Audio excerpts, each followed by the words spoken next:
आपला यक्षा, ऑक्सिव्हेज आणि आयुष हा स्प्रे चालू करून अर्धा तास झालेला आहे. अजूनही स्प्रे चालूच आहे. 6 वाजले आहे.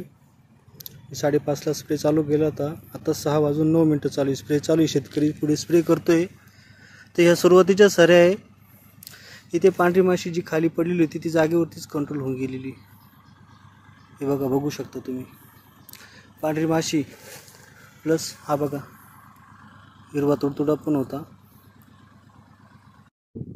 मी विक्रम जगताप, वायके लॅबोरेटरीज कंपनी. आपण आपल्या कंपनीचे ह्या शेतकरी सर तुमचं नाव काय? किसन यशवंत शिंदे आडगाव. ह्या शेतकऱ्यांच्या इथं आपण पांढऱ्या माशीचा खूप अटॅक होता. तर आपण परवा संध्याकाळी 5:30 वाजता स्प्रे घेतला. तर स्प्रे घेतानाच काही प्रमाणात पांढरी माशी आपल्याला कंट्रोलमध्ये दिसली. दुसऱ्या दिवशी चेक केलं, दुसऱ्या दिवशी पण दिसली नाही. आज 3रा दिवस आहे. आज तर पूर्णपणे पांढरी माशी कंट्रोलमध्ये आहे. तरी शेतकऱ्याचे अनुभव सांगतील तुम्हाला. आमच्या या वांग्यावर याच्या परवाच्या दिवशीच्या अगोदर भरपूर माशी होती. आम्ही भारी केमिकल मारून तरी आमचा रिझल्ट आला नाही.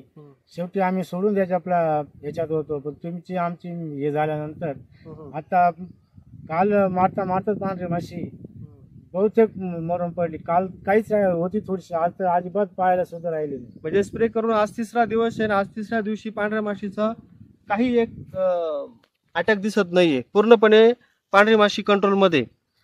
काही झाडावर मरून पडेल. त्या दिवशी मारताना स्प्रे घेतानाच पडून राहिलेली ती. आणि काय प्रॉब्लेम होता? तुडतुड्यांचा प्रॉब्लेम होता ना? आळी, तुडतुडे आणि पांढरी माशी. अच्छा, आळी पण कंट्रोलमध्ये. आज एक आळी पाक आज एकदम मृत्यू अवस्थेत आहे. अच्छा, ती मरणारच, पॅरालाइज झालेली. हा. ठीक आहे, धन्यवाद काका.